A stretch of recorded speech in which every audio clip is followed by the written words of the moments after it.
ଅତି କ୍ଷୋଭର ବିଷୟ ଯେ ବଡ଼ ବଡ଼ କଥା କହିଲା ବେଳେ ଯେ ଆମେ ଟଙ୍କା 24 ଘଣ୍ଟା 48 ଘଣ୍ଟା ଭିତରେ ପାଇଯାଉଛୁ ପଇଠ ହେଇଯାଉଛୁ ଧାନ ଚାଷୀଙ୍କୁ ଏବଂ ଗୋଟେ ଏ କଥାରେ ସରକାର ଗର୍ବବୋଧ କଲା ବେଳକୁ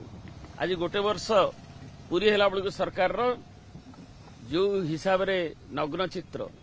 ଆମେ ଦେଖିଥିଲୁ ମାଣ୍ଡି ପଙ୍କାରେ କିଭଳି ଭାବରେ ଚାଉଳ ଦିଆଯାଇ ନଥିଲା ଏବଂ ସେଠି ନିରୀହ ଆଦିବାସୀ ମୃତ୍ୟୁ ଲାଭ କଲେ ଏବଂ ଏଠି ରାଇଘରରେ ନବରଙ୍ଗପୁର ଜିଲ୍ଲାରେ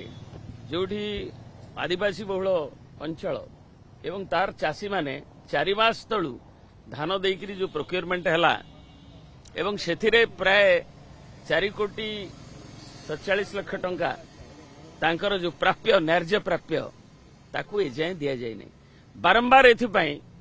ଚାଷୀମାନେ ଏକାଠି ହେଇକରି ସିଏସ୍ଓ ଏସ୍ସିଓ ସେମାନେ ସବୁ ଲିଖିତ ବି ତାଙ୍କ ପାଖରେ ଧାରଣାରେ ଅହରାତ୍ର ଧାରଣାରେ ବସିଛନ୍ତି ଆଜି ଭୁବନେଶ୍ୱରରେ କେହି ଶୁଣିଲେନି ଯେ ସେମାନେ ଲିଖିକିରି ଦେଲେ 7 ଦିନରେ ଦେଇଦେବୁ 15 ଦିନରେ ଦେଇଦେବୁ 4 ମାସ ହେଇଗଲାଣି ଦେଉନାହାନ୍ତି। ତେଣୁ ଏ ଦେଖାଯାଉଛି ଯେ ନଗ୍ନ ଚିତ୍ର ଯେ କିଭଳି ଭାବରେ ଯୋଗାଣ ବ୍ୟବସ୍ଥା କିଭଳି ଚାଷୀଙ୍କର ଧାନ ପ୍ରୋକ୍ୟୁରମେଣ୍ଟ ଯେଉଁ ବଡ଼ ବଡ଼ ବାହାସ୍ପୋଟ ମରାଯାଉଛି ଚାଷୀଙ୍କ ପାଇଁ ଆମେ କରୁଛୁ ତାହା କିଭଳି ଭାବରେ ଏଠି ଖିଲାପି ହେଇଛି। ତେଣୁ ଆଜି ଚାଷୀମାନଙ୍କ ସାଙ୍ଗରେ ଯେଉଁ ଆଲୋଚନା ସେ ଅନୁସାରେ ଏବଂ ଚାଷୀମାନଙ୍କୁ ତୁରନ୍ତ ଯେମିତି କହିଥିଲେ 48 ଘଣ୍ଟାରେ ଟଙ୍କା ଦେବା ପାଇଁ ତାର ବନ୍ଦୋବସ୍ତ ନିଜେ ମନ୍ତ୍ରୀ ଏଠୁ କରନ୍ତୁ କି ସଚିବ ଏବଂ ତାକୁ ଭୁବନେଶ୍ୱରରୁ ନିଜେ ମୁଖ୍ୟମନ୍ତ୍ରୀ ବି ତାଙ୍କୁ ଧ୍ୟାନରେ ନିଅନ୍ତୁ ତୁରନ୍ତ 48 ଘଣ୍ଟା ଭିତରେ ତାଙ୍କ ଟଙ୍କା ରିଲିଜ୍ କରନ୍ତୁ ଯେମିତି 48 ଘଣ୍ଟାରେ ଦେବା କହୁଥିଲେ ଏବଂ ଯେଉଁମାନେ ଏଥିପାଇଁ ଦାୟୀ ଯେଉଁମାନେ ଏଥିରେ ଖିଲାପି କରିଛନ୍ତି ତାଙ୍କୁ